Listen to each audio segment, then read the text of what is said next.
Let's look at the next law of exponents. Here x and y are multiplied and there is a common exponent m.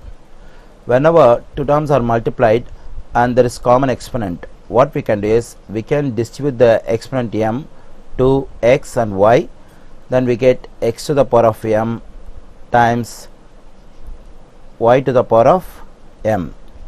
So the same thing we can do when two terms are in division, that is x and y are in division and there is a common exponent m. Now what we can do is we can distribute the exponent m to the numerator and denominator, then we get x to the power of m divided by y to the power of m. So if two terms are multiplied or divided and there is common exponent, we can distribute the exponent to each term separately.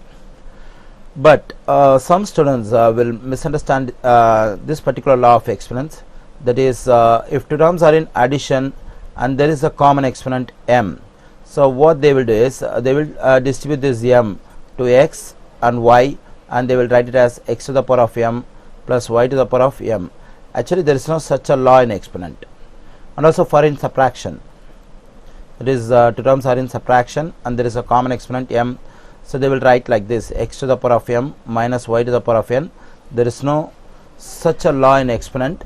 So if there is a common exponent, it can be distributed to each term only if the terms are in multiplication or in division, so not for addition or subtraction.